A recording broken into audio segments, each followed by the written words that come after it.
Test 4. You will hear a number of different recordings, and you will have to answer questions on what you hear. There will be time for you to read the instructions and questions, and you will have a chance to check your work. All the recordings will be played once only. The test is in 4 sections. At the end of the test, you will be given 10 minutes to transfer your answers to an answer sheet. Now turn to Section 1.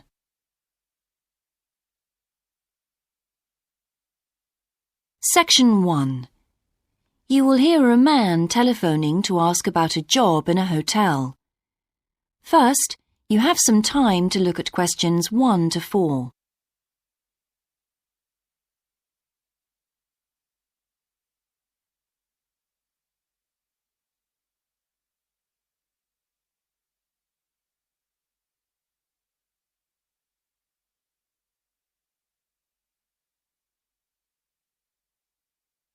You will see that there is an example that has been done for you. On this occasion only, the conversation relating to this will be played first. Hello, West Bay Hotel. Can I help you? Oh, good morning. I'm ringing about your advertisement in the Evening Gazette. Is that the one for temporary staff? That's right. The advertisement is for temporary staff, so temporary has been written in the space. Now we shall begin. You should answer the questions as you listen, because you will not hear the recording a second time. Listen carefully and answer questions 1 to 4. Hello, West Bay Hotel. Can I help you? Oh, good morning. I'm ringing about your advertisement in the Evening Gazette.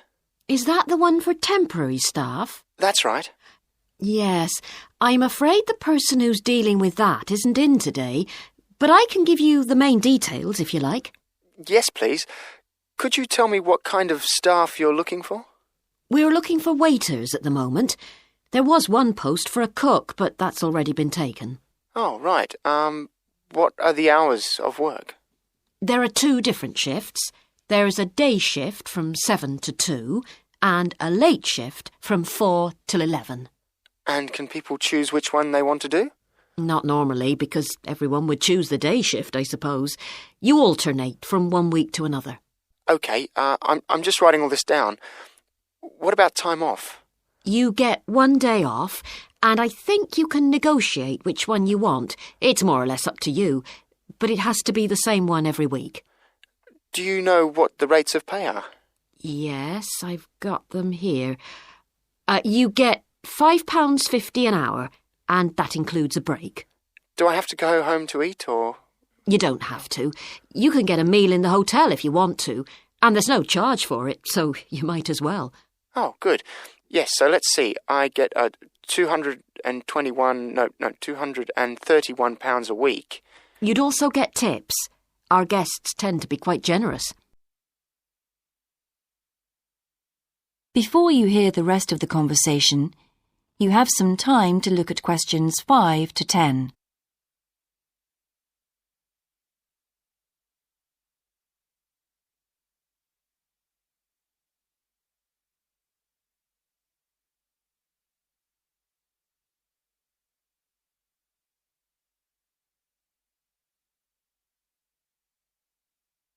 Now listen and answer questions 5 to 10.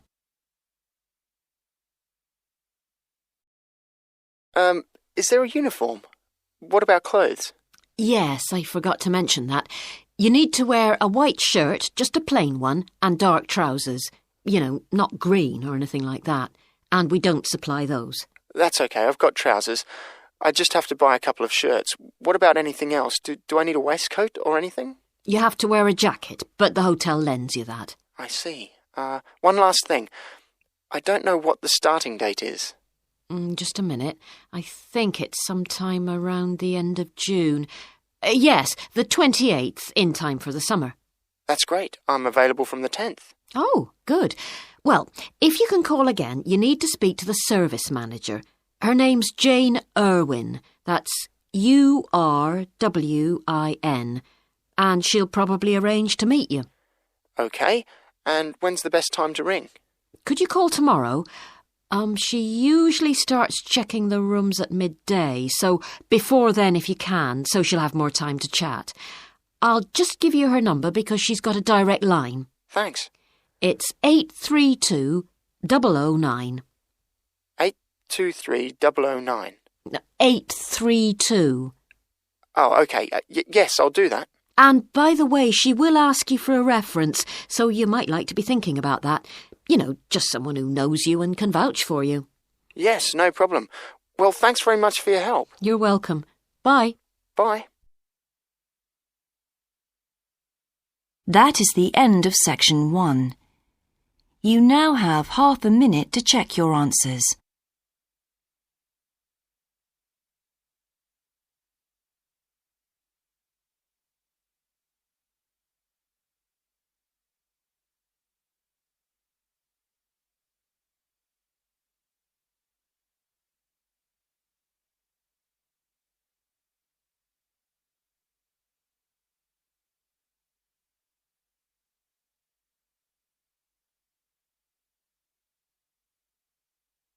Now turn to section 2. Section 2. You will hear a man being interviewed on local radio about a plan to improve a suburb called Red Hill.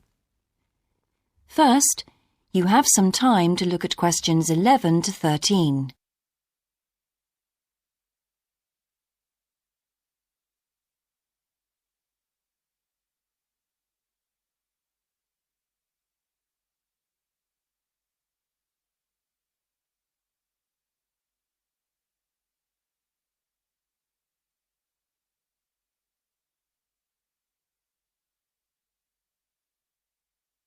Now listen carefully and answer questions 11 to 13.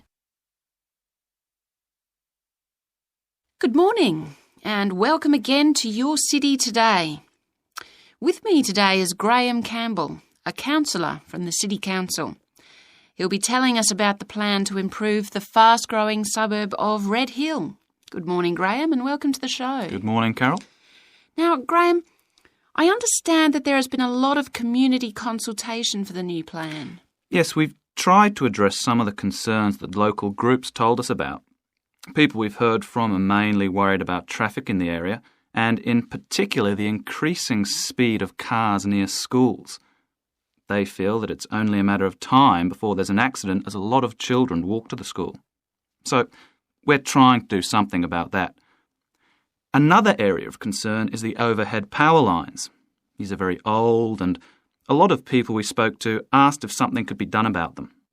Well, I'm happy to report that the power company have agreed to move the power lines underground at a cost of $800,000. I think that will really improve the look of the area as well as being safer. That's good to know. But will that mean an increase in rates for the local businesses in that area? Well, the power company have agreed to bear the cost of this themselves after a lot of discussion with the council. This is wonderful news, as the council now has some extra funds for us to put into other things like tree planting and artwork. Before you hear the rest of the interview, you have some time to look at questions 14 to 20.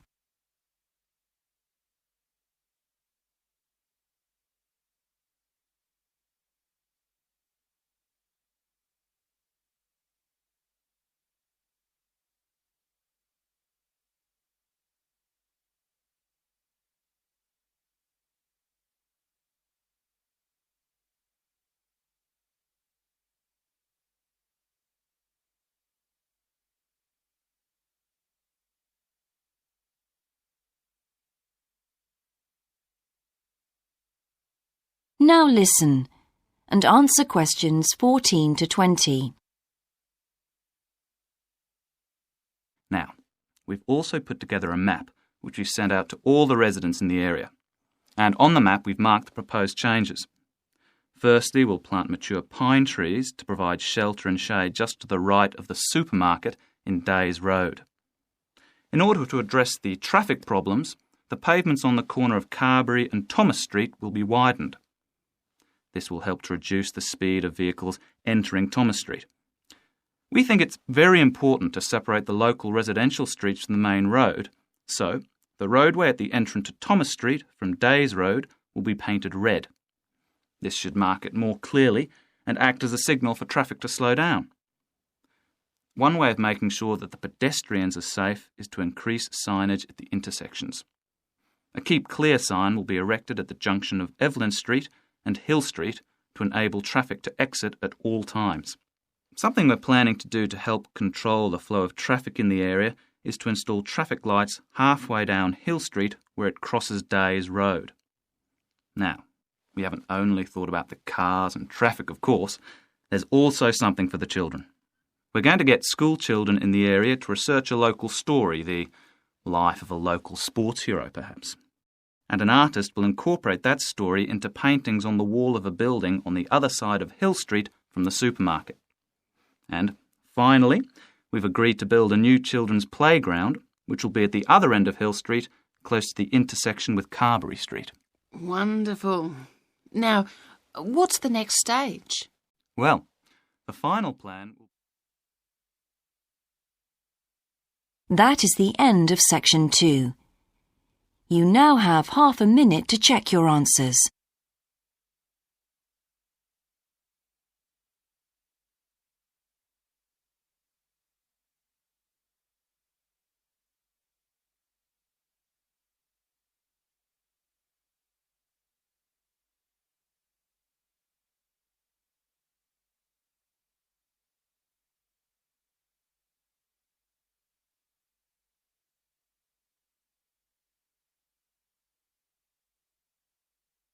Now turn to section 3.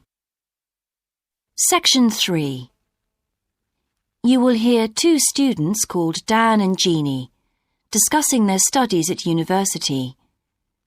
First, you have some time to look at questions 21 to 26.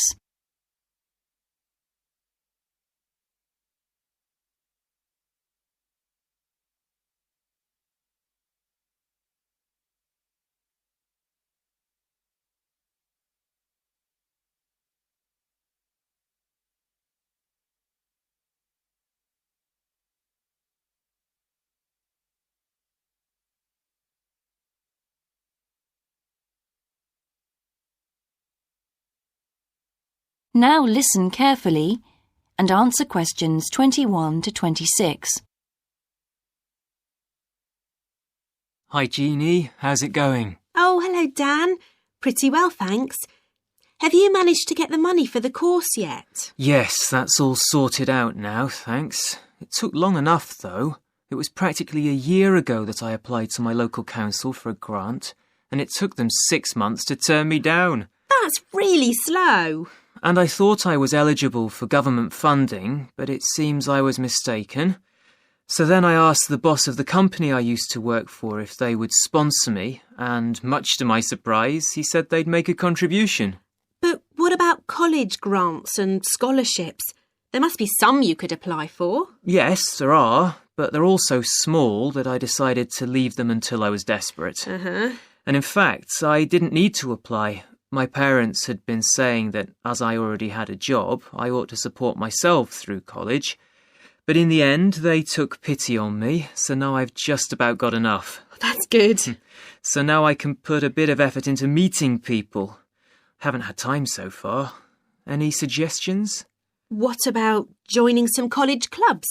Oh, right. You joined several, didn't you? Yes, I'm in the drama club. It's our first performance next week, so we're rehearsing frantically, and I've got behind with my work, but it's worth it. I'm hoping to be in the spring production too. I've never liked acting. Are you doing anything else? I enjoyed singing when I was at school, so I joined a group when I came to college. I don't think the conductor stretches us enough, though, so I'll give up after the next concert. And I also joined the debating society. It's fun, but with all the rehearsing I'm doing, something has to go, and I'm afraid that's the one. Do you do any sports? Yes, I'm in one of the hockey teams. I'm not very good, but I'd really miss it if I stopped. I decided to try tennis when I came to college, and I'm finding it pretty tough going. I'm simply not fit enough. Nor me. I think I'll give that a miss. I'm hoping it'll help me to build up my stamina, but it'll probably be a long haul. Good luck. Thanks. How are you finding the course? I wish we had more seminars. What? I'd have thought we had more than enough already. All those people saying clever things that I could never think of. It's quite interesting, but I wonder if I'm clever enough to be doing this course. I find it helpful to listen to the other people. I like the way we're exploring the subject and working towards getting insight into it. How do you get on with your tutor? I don't think I'm on the same wavelength as mine, so I feel I'm not getting anything out of the tutorials. It would be more productive to read a book instead. Oh, mine's very demanding. She gives me lots of feedback and advice, so I've got much better at writing essays. And she's helping me plan my revision for the end-of-year exams. Oh, do tell me, I always struggle with revision. Before you hear the rest of the discussion, you have some time to look at questions 27 to 30.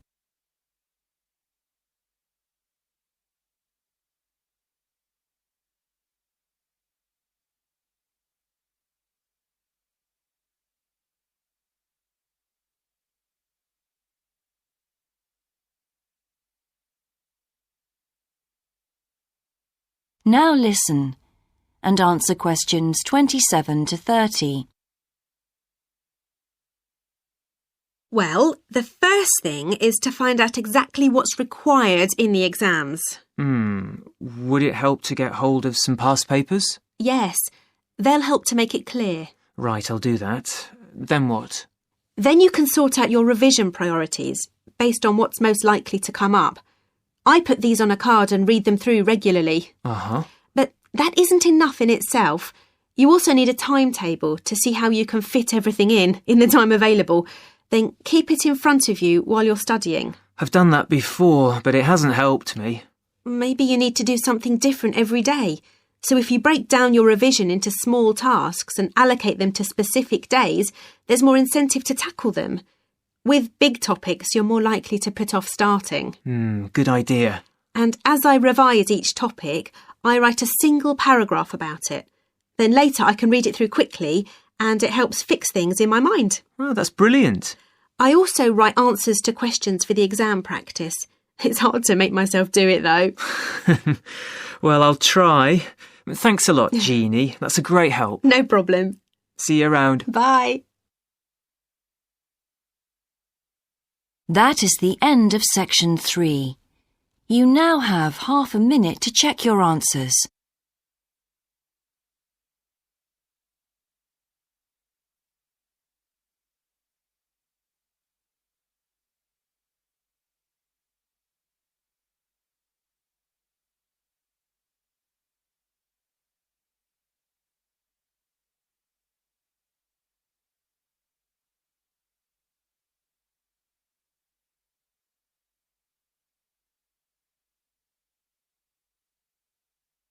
Now turn to section 4.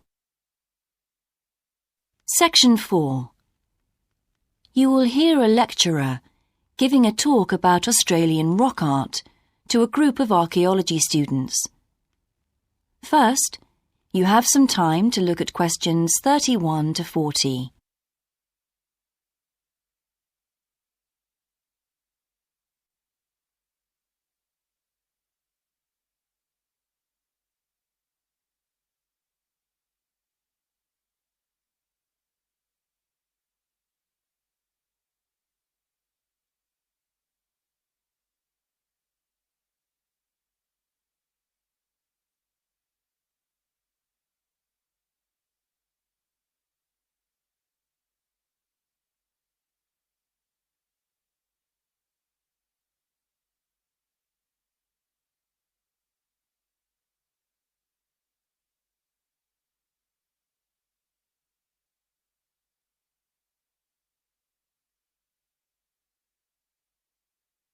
Now listen carefully and answer questions 31 to 40. Good morning, everyone. I've been invited to talk about my research project into Australian Aboriginal rock paintings. The Australian Aborigines have recorded both real and symbolic images of their time on rock walls for many thousands of years. Throughout the long history of this tradition, new images have appeared and new painting styles have developed. And these characteristics can be used to categorise the different artistic styles. Among these are what we call the dynamic, yam, and modern styles of painting. One of the most significant characteristics of the different styles is the way that humans are depicted in the paintings. The more recent paintings show people in static poses, but the first human images to dominate rock art paintings over 8,000 years ago were full of movement. These paintings showed people hunting and cooking food, and so they were given the name dynamic to reflect this energy. It's quite amazing considering they were painted in such a simple stick-like form. In the yam period, there was a movement away from stick figures to a more naturalistic shape. However, they didn't go as far as the modern style, which is known as X-ray because it actually makes a feature of the internal skeleton as well as the organs of animals and humans.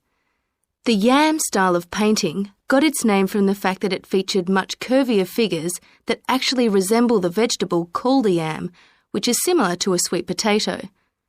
The modern paintings are interesting because they include paintings at the time of the first contact with European settlers. Aborigines managed to convey the idea of the settlers' clothing by simply painting the Europeans without any hands, indicating the habit of standing with their hands in their pockets. Size is another characteristic. The more recent images tend to be life-size or even larger, but the dynamic figures are painted in miniature. Aboriginal rock art also records the environmental changes that occurred over thousands of years. For example, we know from the dynamic paintings that over 8,000 years ago, Aborigines would have rarely eaten fish and sea levels were much lower at this time. In fact, fish didn't start to appear in paintings until the yam period, along with shells and other marine images. The paintings of the yam tradition also suggest that, during this time, the Aborigines moved away from animals as their main food source and began including vegetables in their diet, as these feature prominently. Freshwater creatures didn't appear in the paintings until the modern period from 4,000 years ago.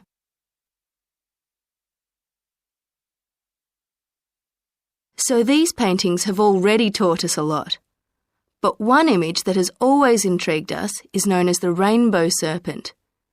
The Rainbow Serpent, which is the focus of my most recent project, gets its name from its snake or serpent-like body, and it first appeared in the yam period 4,000 to 6,000 years ago. Many believe it is a curious mixture of kangaroo, snake and crocodile. But we decided to study the Rainbow Serpent paintings to see if we could locate the animal that the very first painters based their image on. The yam period coincided with the end of the last ice age. This brought about tremendous change in the environment, with the sea levels rising and creeping steadily inland. This flooded many familiar land features and also caused a great deal of disruption to traditional patterns of life, hunting in particular. New shores were formed and totally different creatures would have washed up onto the shores.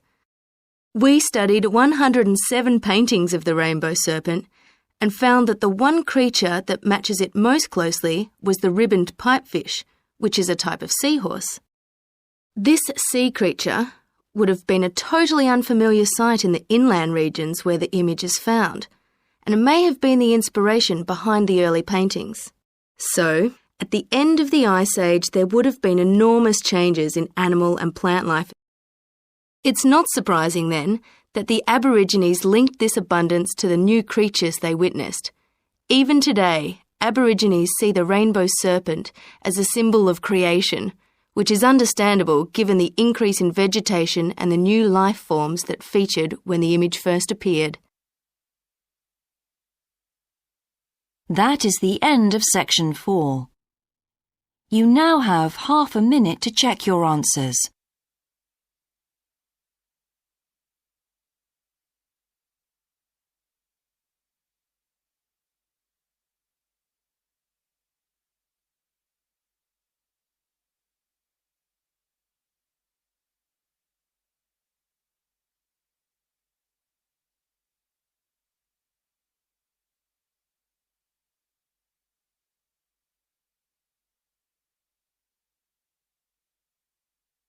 That is the end of the listening test. In the IELTS test, you would now have 10 minutes to transfer your answers to the answer sheet.